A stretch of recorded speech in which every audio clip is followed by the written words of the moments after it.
Just ready to get this thing going or what? Yeah. You nervous?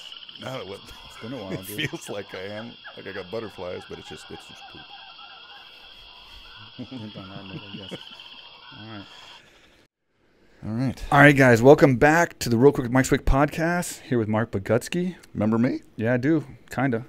Yeah. Lots been going on, so we've been taking a hiatus for a couple months, but it's for the better. We've been revamped. Savage Life Media taking over with the masterful Greg Blunt over there.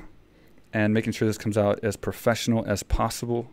With us? With us, yeah. Wow. It's going to be tough to do, right? Yeah. And we had the UFC today. Well, for us today. 4 a.m. it started. Yeah. Lovely. Yeah.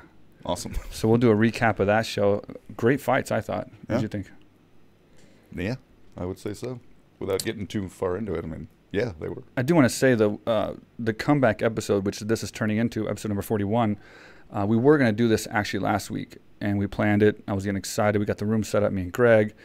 I think it was like Thursday night we were gonna do the podcast, Yeah. and there was something you had to do. Some emergency came up. I forgot what it was. What did you have to do again? Because I can't remember.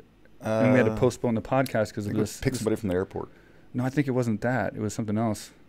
What are we getting at here? What did you do Thursday? Because that's when we were doing the podcast. What did I do Thursday? Oh, shit.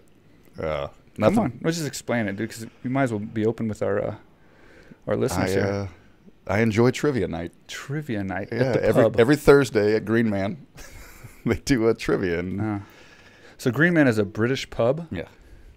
Built in Thailand, and it's where the old chaps go. yeah, it's like a castle. It's really fun in there. Yeah. We don't dress up, none of that shit you think we do. Yeah, trivia night. It's not Dungeons and Dragons and stuff. It's just So you go to the pub and you have trivia night. How'd you do? we got last place. Like last place? Now, because I'm not British nor 70, so a lot of the questions are tailored toward that demographic. But we held our own. Yeah. We got 45 out of 70 questions. I didn't really care, like Yeah. that detailed. I'm just That's letting you okay. know. Let the listeners know. I enjoy trivia, you know. All right. Or if I have a trivia question, I'll be sure and ask you. Ask me anything. So, yeah, that's the reason we didn't already post an episode, but we waited. We waited, and we had UFC Philadelphia, which didn't let us down. So, Did you know Philadelphia is a city of brotherly love? yeah, I do. I did know that. Established in 1789. Oh, here we go. This isn't trivia night. This is a podcast. I'm still in, you know. All right. So go ahead and lead us into the first fight, and we'll break these down. Break down First the fight main of the main card. card. Yep. Was and God bless this card. I mean, thank God Craig and Watterson and Johnson were on it, because that's the only names I can pronounce. So you They are hard to pronounce, yeah. I go with the first names on some, and then... Yeah, they really got me good on this one. So I think it's Sadiq Yusuf. Yusuf. We'll go with Yusuf. Like versus the, Shaman Marias. Marias. Yeah. So now that I they're hard butchered that names. up. But Marias is pretty common. But Yusuf is the Nigerian powerhouse who's he's got crazy speed, I'll say that. That they do. And he shut down Marias pretty well. I was impressed because Marias has a kickboxing background, obviously a very, very good one. And he needed distance to set up his shots. You could tell he had great kicks, elbows, everything else. But Yusuf just put that pressure on him and didn't let him get to his range. And I think that was a fantastic job by Yusuf in that regard. These Nigerian guys are, I mean, what is it? My God, it's so hard to pronounce. I forgot the... Yusuf.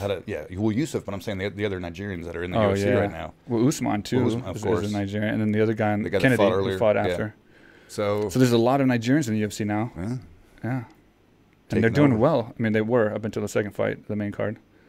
But, yeah, so Yusuf did really well, man. He, like I said, he put the pressure on, won the fight, I think, by just overpowering with pressure and punches, and just like kind of sometimes you can beat the better striker if you just keep that pressure going and that fortitude to just keep striking. I think he's a confident fighter. So anyway, big win for Yusuf, and he's moving on. And Marias just decision, by the way. Couldn't get his striking off in that fight, so didn't go good for him. The next fight, I think the second fight was Kennedy versus... thank God Kennedy Chistu, something like that. Bear with me if you're watching. And the second one is Paul Craig. Paul Craig, I got that one. That's an easy one. So, yeah, Paul Craig has the ground advantage. Obviously, he's a really good ground guy. and Kennedy's kind of new. He's kind of inexperienced coming in. So, you know, he brought a lot of power and his size, obviously. And I'm sure that Nigerian fortitude, you know, he kept going. I think he could have fought a little bit better, you know, but it was, you know, he's inexperienced in the UFC and everything. But he did good. You know, I had him win in the fight. I think even after he got the point taken away for the second eye poke, I think I still had him winning the fight. Grabbing the fence a lot. So he was definitely, he was definitely ahead, I think. But Paul Craig was trying to get the fight to the ground. And, you know, I usually get frustrated by that. Like the old Dean Lister kind of would just fall to his back. But he's a good ground guy, yeah. Well, Dean would just fall to his back, and then there's pulling guard. Yeah. I'm not a fan of either one usually at all. I will say, though, that Paul Craig, at least when he pulled guard, he was busy, very active. You could see a very active guard. He always had an arm. He always was going for something, closing the distance, trying to secure the arm, trying to secure the triangle. So he did have an active guard. So it wasn't like he just pulled guard to hold the guy and not fight. That being said, he could have fought. I mean, he was landing some big things on the feet as well. I think he's underestimating his stand-up. And I think more importantly, to have such a good ground game where you have someone like Kennedy that's already scared, he should have utilized feints because he didn't at all. He was all takedowns or all striking. He never mixed them together. And I think that's the problem. I think someone like him, if he had feinted the takedown a few times, he could have landed better strikes on the feet. There were some good strikes, though. Yeah, they both did. And then obviously you can't help but notice Paul Craig's knees, man. Yeah. Oh, my God. You had to point that out to me. I wouldn't never DC pointed out, too, but I noticed a little bit before he did. But, man, that's going to hurt for sure. DC was right about that. Rug burns. It's just like when you fall off a bike here in Thailand. When you get rash. What does the map feel like? Is it? I think, man, they may have changed it. I mean, it might be a little bit more like sandpaper now. Because I've seen a lot of people go for takedowns the entire fight and not look like that. So maybe on top of the logos it's rougher or something. I don't know. But he was like just grinded down. That looked lovely. It was really bad. But he won. So yeah. And another thing about Kennedy, even when you're winning a fight and you're doing good, you have to be smart all the time. I think he stayed on the ground and in his guard way too much. He would get free. He'd get put into a triangle and he'd get out of it. As Daniel would say, 2 arms in, 2 arms out. He'd put the other arm in. He'd get out of it, but he'd go right back down to throw some punches instead of backing away every time. Because obviously it was kind of going back and forth on the feet. I think obviously Kennedy was ahead, but Paul was landing some stuff. But he had a hell of a lot better chance against Paul on the feet than on the ground. I mean, every second they were on the ground, Kennedy was in trouble. And then there in the third, I guess it was the third, right? He swept him and then put him right in a triangle. You know, it's like he got out of it, went right back in, and then he cinched it the second time. So, I mean, that tells you right there Kennedy could have got out, you know, had he done the right thing and backed up. Back up, man, because he was completely out of the first one. Well, yeah, when he got pulled back in. When he got out of range and he had space and he wasn't like tied with his legs, he should have just stood back up immediately. And then what happened was he pulled him in and got like kind of a half triangle and then just pulled him down into the full triangle. And then I guess that was Kennedy's inexperience from there. He didn't get out of it. He didn't try to get out of it. He did a front flip, which landed on his back. Probably the worst thing you could have ever done. Okay, yeah, that was the worst thing you could have ever done. Obviously, I've never been in one. So. Yeah, it's not good, man, because when you get on the bottom. Is that the next podcast? You're going to put me in see if I can get out? If we get 10,000 followers. Yeah, what are we up to? Triangle choke till you pass out. I'm sick of getting choked out, to be honest with you. Yeah, are you? Well, good. Once was enough. Knockout would be next. Then it's a lot easier, bro. There's no setup. You just stand there. To knock me out? I can come out of retirement to knock you out. Oh, stop. I can add one more knockout. That would have meant something 10 years ago. Anyway, all right, let's get back to the thing. So you already knocked me out before. Pretty much. But, yeah, I mean, he just did the wrong thing. He flipped over to his back. When you're in the back, man, when you're in the bottom and you're in a triangle, it's not good, you know. You have no leverage to move. What he should have done was go in tight, crush the weight down and get to his side. Obviously the right side, knee to elbow. But, yeah, and then when he went to tap, I mean, he had his arm out kind of before the tap, and he didn't really fight out too much. But I guess he panicked kind of. When you're inexperienced and you get put in a real tight triangle by somebody of that quality, you know, that level of fighter, I guess it's pretty scary. He's a strong guy, too. Yeah. So he ended up getting the win, man. He was losing the fight. He was behind on the scorecards, and then he just kept going for the takedown, kept going for the submissions, and finally got it, just like he always does. Do you find it easier since he is 6'5" to submit taller people? But they have longer arms. Yeah. So you think that he looked bigger to me, like way bigger than Paul Craig, but I didn't see the height, and with his hair. But without his hair, I don't think he had that height. Maybe it says he's 6'5". Maybe they measured him with the hair. I didn't. I'm 6'5", but I don't have hair. If you had to like 8 inches tall. I don't think he was. He didn't seem like he was super tall, but like he definitely looked bigger, like way bigger. We had I think, an 83-inch reach, you know. So Yeah. I mean, I'm sure you got limbs to grab and. Well, of course, yeah. Anytime you have long limbs and stuff. Well, two things. I mean, you can get out of things easier and kind of like maneuver around. Like Luke, for instance, Luke Rockhold, he's really good with his body length and his legs. He's putting people in reverse triangles and using it for position and switching people. So he uses his length to his advantage. But yeah, if you're not experienced on the ground, you're going with someone like Paul Craig, it's not an advantage at all. Yeah. And he should have stood up every single time. So, you know, that's his He stayed on the ground a little bit too long, and it goes to show you it doesn't matter, dude. Anytime during the fight, you can lose. So even by submission, and he did. So that was that fight. Yeah. Any more thoughts from you on that one? Well, I was just like I said, I've obviously never been in a fight in the octagon, so I hope you don't mind me asking questions that I assume the lovely listeners want to, you know. Yeah, go ahead, buddy. So, all right. Oh, that was another question. No. All right. Yeah. All right, so let's go to the next fight. Yeah, so the next one, podcast number 39 alum. Uh-huh. Actually, the last podcast, and it was podcast number 40, Marc Bogutzki. 40? Yeah. It's been so long. Michelle Watterson sat here for our very last podcast before this one. So we are so loyal to our podcast alum. We waited for 3 months to do another podcast till she fought. So we can We'll go with that. We'll either go with season 2 starting now, or we'll go with that. One of the two. It was cool. I mean, obviously she fought Carolina Kowalkiewicz. Carolina, I'm going to go with that. Okay, yeah. Kowalkiewicz. Anyway. Perfect. Excellent. Yeah, I mean, obviously being on here, it was cool to see after she won. She won by decision, obviously. Yeah.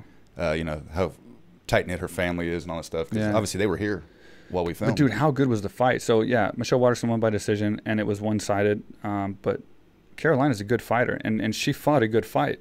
It just shows a level of Watterson. She just rose, fast, man. Unbelievably fast, tenacious, unbelievably technical, very smart, man. Very smart game plan. She was just there every time there was an opening, and she had something for it. Well, she's the most accurate in atom weight history in the UFC. She's really good, man. She showed her ground, her strategy, her striking. Dude, how she can put her feet up so high, so fast, without any setup whatsoever is amazing. I mean, the foot is just on the girl's face. It's crazy. And she had a couple spinning back kicks that, man, if those had landed, it was like an inch or two off maybe. If those had landed, it would have been good night for sure. Her best fight that I've seen her fight. Is amazing. And so Carolina defeated Rose, and so that might have been a fight that they were looking to possibly have. Yeah.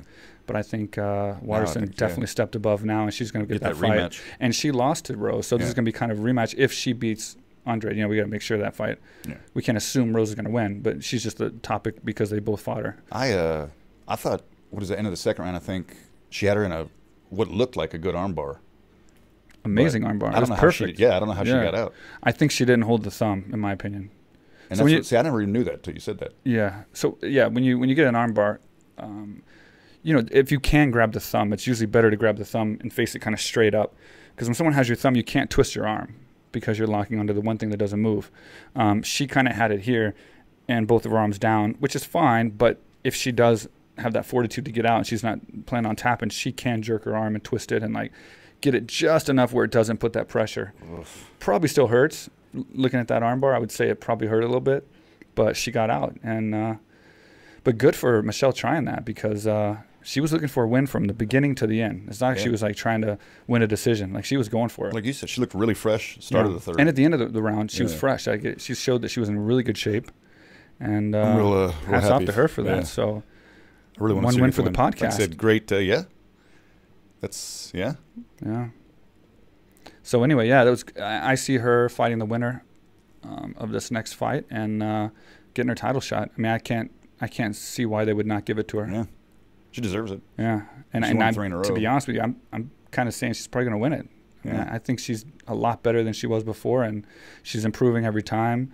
She's motivated, and I think this was because she talked after the fight a little bit about she had to get in the right mindset to fight Carolina. She knew she was tough, so she was proud of herself kind of for getting in that right mindset to go out there and win this fight, like to build her confidence. So I think that's what it did. I think how she won this fight definitely built her confidence. She's going to have so much confidence. So she's going to go into that title fight a lot more confident than she would have if she had barely won, or if it was, you know, like more of a fluky type win. So I think that kind of Michelle going into the title shot is going to be a dangerous Michelle. You know what I mean? Like, I never seen her look so fast. She's evolving like everyone else, you know, and improving and learning, and you can see she has, and she's ready for that next level now. Like she said, she's on the next level, and get her that belt and come back to the podcast. We can set it right here while she's doing the podcast. Yeah. So yeah, that was that fight. There's a signature right there. Yeah. I don't know if that's in the camera view, but so she's with us here in the podcast. I was talking to Josh last night on Instagram. You did too? Oh, you did too? Yeah. Oh, well, the day before. He's always he's always staying in touch. He's so cool. Her husband. Yeah. From Texas. Yeah, and her kid is adorable. And they gave us that bottle right here, Texas. The Texas whiskey? Yeah. Well, I would say we drink that when she wins the championship. Not all of it, but not all of it. Yeah. When's the first time you didn't drink all of it? You're gonna actually put the bottle down before it's empty? Oh. I don't believe that for a second. It looks expensive. Anyway, yeah. So then, and then her daughter's amazing. She just sold Dana White $24,000 worth of cookies. Yeah, Girl Scout cookies. She's adorable. And then Tony Robbins bought some too. Did he? I didn't hear about that one. So imagine having two pretty good clients, I guess, if you're selling cookies. She's going to win, I think, for her class. She's going to get that patch for $80 grand. She's probably going to win the entire Girl Scouts. What a deal. So everything's going good for them, and I'm happy. Yeah. No better people, right? And he's saying so that they want to come back soon. So yeah, I mean, obviously we're following everything. So I hope they come back and get some training in, and yeah, it's gonna be exciting, man, to see them back here and talk about having them on the podcast. Then she goes and wins, gets her title shot, and then comes back on the podcast. Yeah. Pretty much everybody who does the podcast ends up a champion. I like that image you posted on your Instagram at Marc Bogutzki. There you go. Oh, nice little plug for you. You guys don't follow me? Little pic you put of Karate Hottie kicking you in the face and you're doing a little Matrix backup. Was that a video screenshot? Was video. That's why I figured that. Yeah, I tried to get it real clear. Good caption, though, to cover that up. Nice.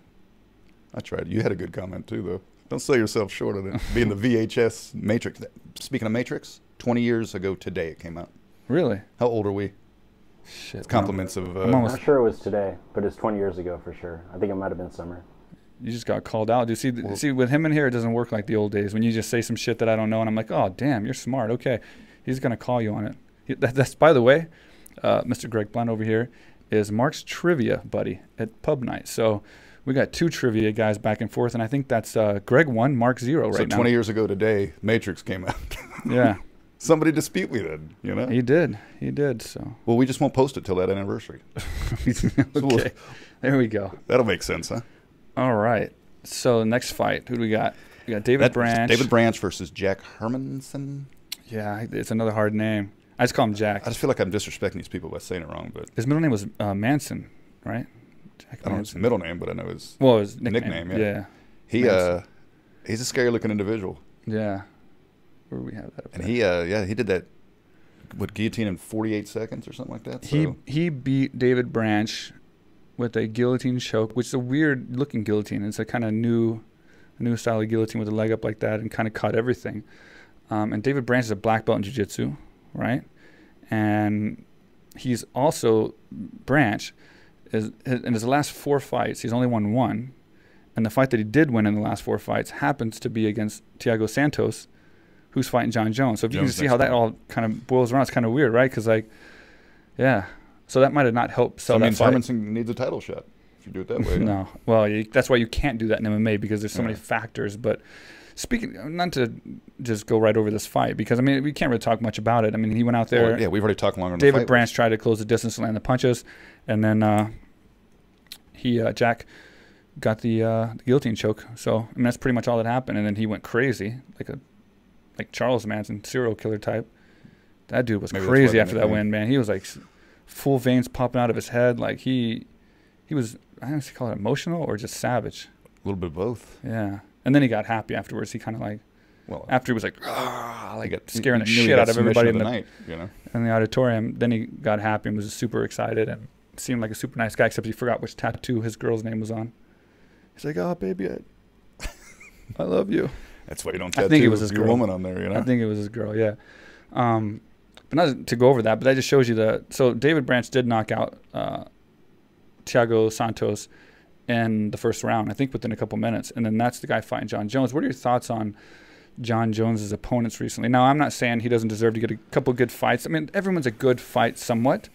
But when you look at the fighters that John Jones has fought and beaten in the past, they're declining now. I mean, that level is declining back down. I think he should kind of jump up to heavyweight because I'm saying that in a complimentative way. Yeah. I think he's good enough to fight some of these heavyweights. Because he can't fight Gustafsson 12 times. Yeah. You know, he can't fight DC anymore. Yeah. You know, it's you know, the up and coming, it's not really fair, like we say, like a Johnny Walker. I mean, he's ranked like 14th right now. Jones isn't going to fight a 14th ranked guy. Well, plus Walker's won how many fights in UFC? Like two or three? Three. And then they mentioned Johnny Walker, and John Jones was like, yeah, sure, let's do it. So it's getting to that point where it's like, you're just fighting anybody. Yeah, because he's running out but I'm just saying, like, Johnny Walker hasn't done enough to fight John Jones yet, realistically, even though he's a great fighter. Be a good fight. But I mean, you're talking about one of the greatest fighters of all time. So it's like the competition is getting real thin. And I think he should move up to heavyweight. He's got to. I mean, what else? I mean, he has nothing else to prove in that one. I mean, you can't help but believe it's gonna be a one-sided fight against Thiago Santos. I mean, this last one, I think, what is it, Anthony Smith? Mm-hmm. I mean, he was just defeated before the fight even started. That's what I'm saying. I've never seen two fighters kneeling down each other and punching each other. Like they were kneeling down, like sitting Indian style and shit. I was like, I think when you're at John Jones's level, the opponents you fight are already going to come in minus what they really are. You know, they're not going to come in 100% because they're putting you on a pedestal. Like Vanderlei Silva in Pride. I mean, for 10 years he didn't get beat, and he would come in there and do his thing, right? And everybody was just broken. The fight would start. I mean, I don't know how many times he knocked out Sakuraba. But like the fight would start, and he would just come out and just crush people. They would just be broken. And I think that's what John Jones has, is he has that pedestal that he's on. And so good fighters and you know, high level fighters we consider high level and even ranked top 10, obviously top 5, they're still going to put him on a pedestal. But when he's fighting these other guys, it's like that's why I'm saying I'm not taking nothing against Thiago Santos. He's a good fighter, man. He's a really good fighter. And but with the situation with John Jones and where he's at, I just can't imagine John Jones is going to just go right through him. And it's how many more of these fights are we going to have to watch before we see John Jones fight a tough opponent, where we get excited about the fight. You know, Jones, I mean, obviously I'm sure he's getting a cut of the pay-per-view, and people will watch it because of Jones. But yeah, but it's not going to sell with a guy like Santos as it would with any of the top 5 heavyweights, right? Exactly. I mean, think about it. I mean, he'd have to fight like, I mean, who could he fight to get, like, you know, I mean, Stipe, no. I mean, maybe a legend, like maybe Kane or something, but... Yeah, but Kane's coming off of a loss. Normally what I said, Kane would be right there for him. But considering he's just coming off a loss, that's why they have to at least give him guys off of a win. But I think Kane is a way tougher fight for him. Even, you know, Junior Dos Santos is on a tear right now. Yeah. I don't know. It's like... But even at heavyweight, to be at John's level, he's going to have a little bit more of an advantage because of his, like, movement and speed and, like... Yeah. Exactly. Unfortunately, a lot of these heavyweights are getting older now, you know, and then the ones that are younger are just coming up, so they're just kind of finding their prime. I think maybe I'm forgetting about a few. Obviously, DC is well, he's getting older too. I mean, he definitely is, but it's not shaping his fight. I mean, he's definitely the champion, and I'm just assuming he's not going to keep fighting because he keeps saying that. So I assume he's going to fight Lesnar, and then that's going to be maybe, it. You know what I would really like is him and Curtis Blades. Who? John Jones. Oh, John Jones up there. Besides that, I really can't think. But that would probably be a more attractive fight to people than Santos. I mean, obviously Lesnar would be huge. Yeah.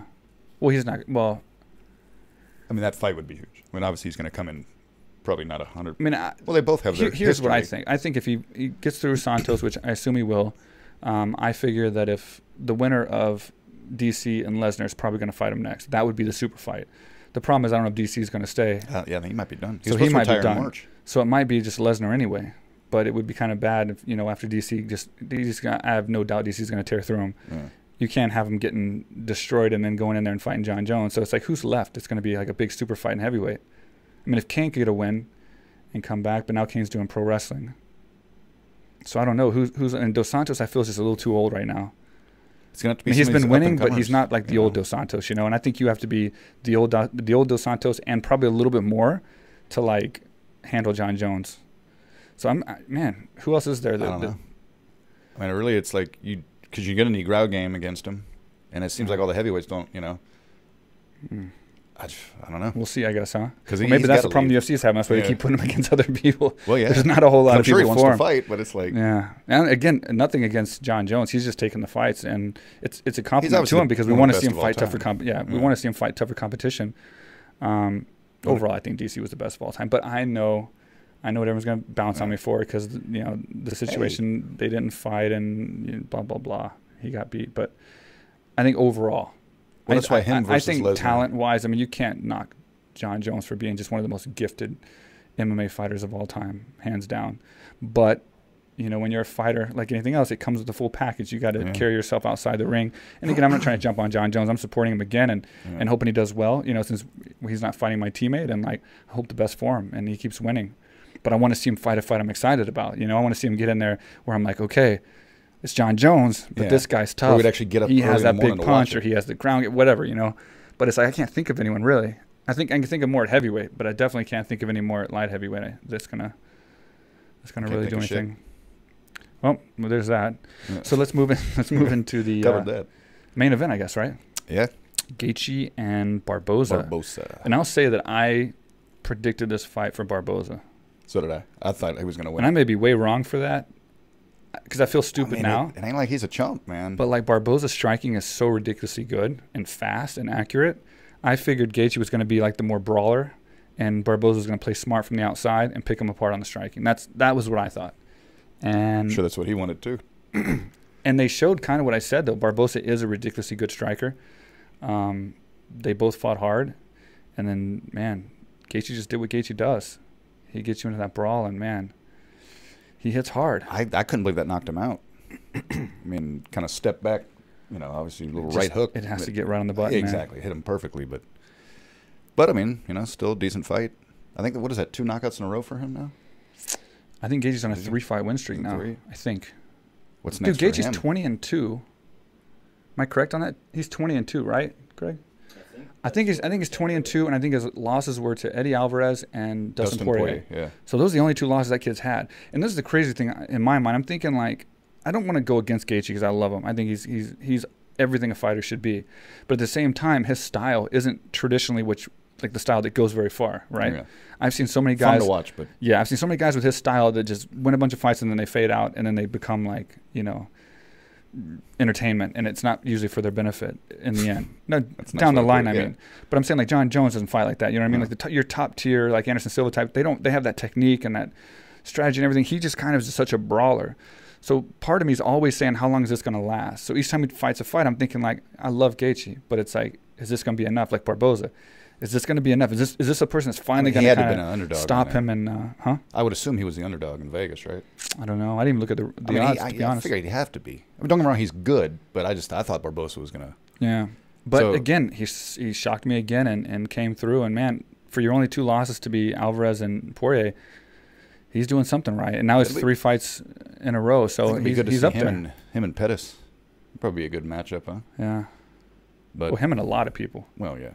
He's entertaining. There's a lot of people that would be a good matchup for him. The problem is now I feel like anyone above where he's at now is going to, you know, kind of know what he's going to do. He's going to have a tougher fight each fight that he fights from this point on.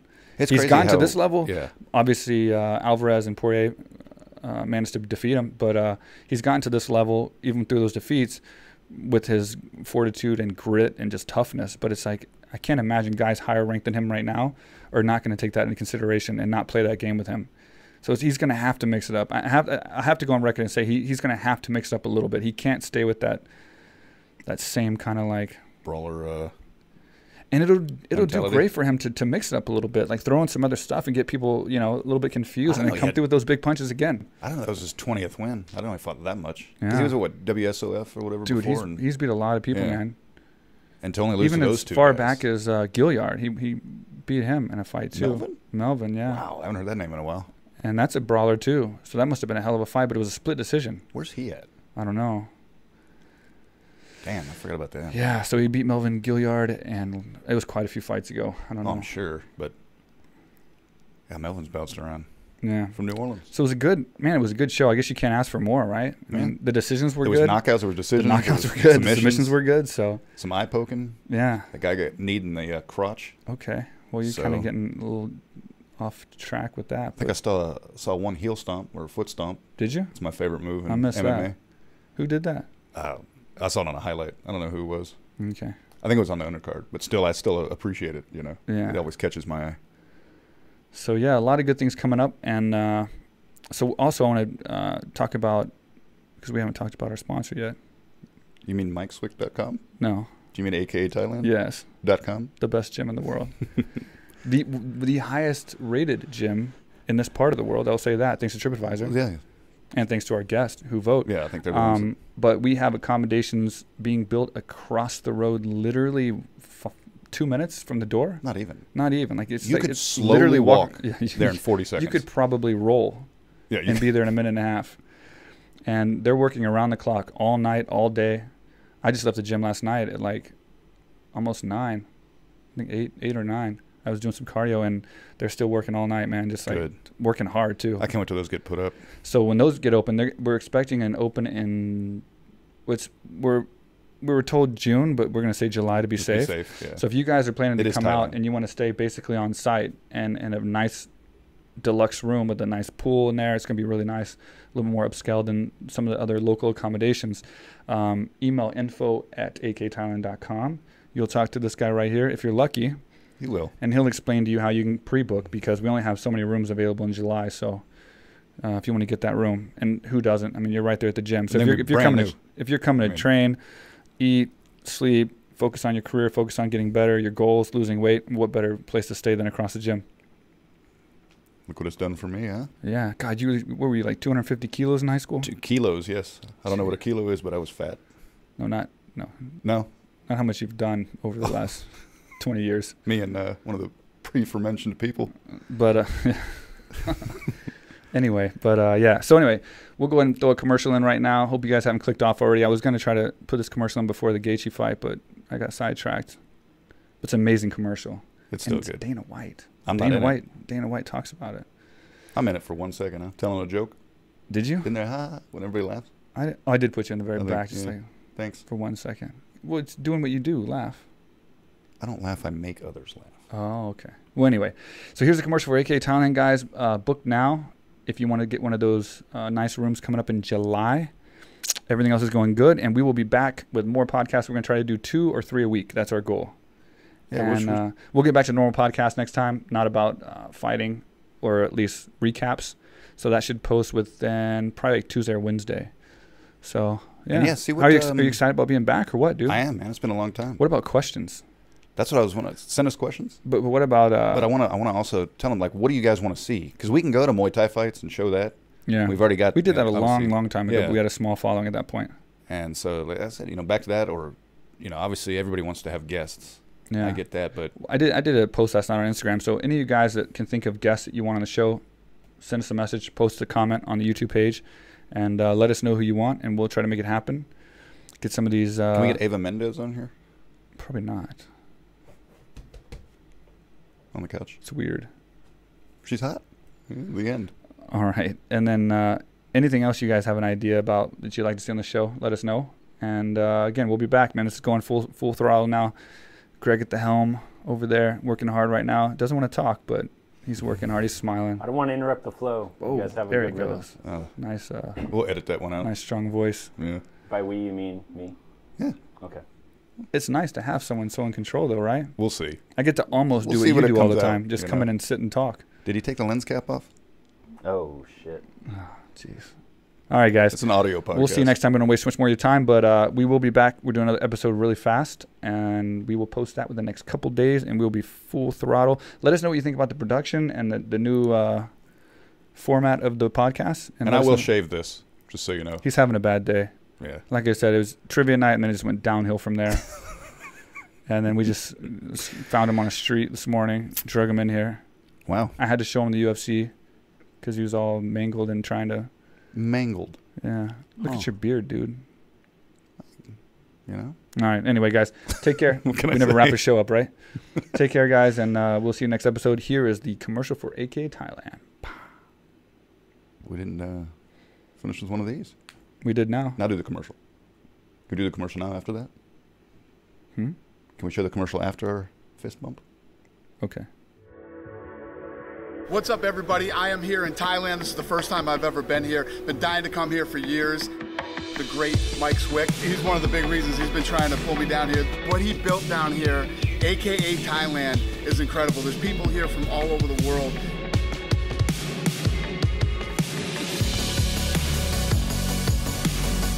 You can train mixed martial arts here, jiu-jitsu. They have weightlifting, they have cardio, and obviously they have Muay Thai, boxing, everything.